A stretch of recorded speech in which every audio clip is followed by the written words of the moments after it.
आज हम बात करेंगे समाजवादी पार्टी की उस नई चुनावी रणनीति की जिसके जरिए अखिलेश यादव 2027 के उत्तर प्रदेश विधानसभा चुनाव में बड़ा दांव खेलने की तैयारी में है।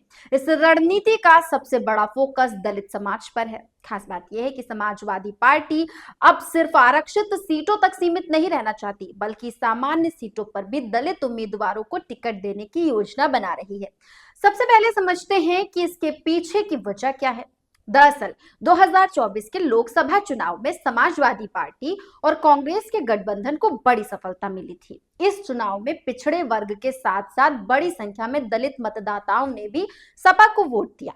यही कारण है कि अखिलेश यादव अब इस समर्थन को और भी मजबूत करना चाहते हैं। इसके साथ ही बहुजन समाज पार्टी भी अपने पुराने दलित वोट बैंक को वापस लाने की कोशिश कर रही है, जिससे सपा और ज्यादा सतर्क हो गई है। अब अगर उत्तर प्रदेश की सामाजिक स्थिति देखें तो यहाँ करीब 20% आबादी दलित समाज की है।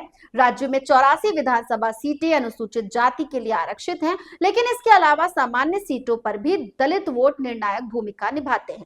इसलिए सपा की योजना है कि सामान्य सीटों पर भी दलित उम्मीदवार उतार कर बसपा के पारंपरिक वोट बैंक में सेंध लगाई जाए।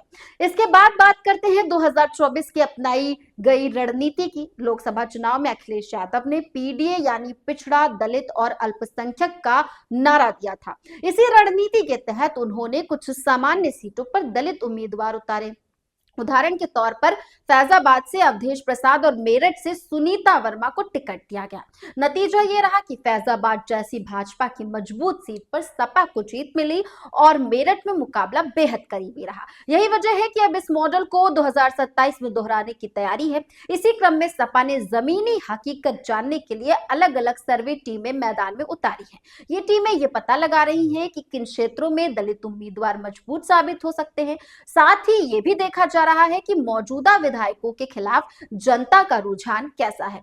कुछ रिपोर्ट्स में यह भी सामने आया है कि पश्चिमी यूपी के बिजनौर, सहारनपुर, गाजियाबाद और हापुड़ जैसे जिलों की कुछ सामान्य सीटों पर दलित उम्मीदवार उतारे जा सकते हैं। हालांकि इस रणनीति का असर टिकट बंटवारे पर भी पड़ेगा।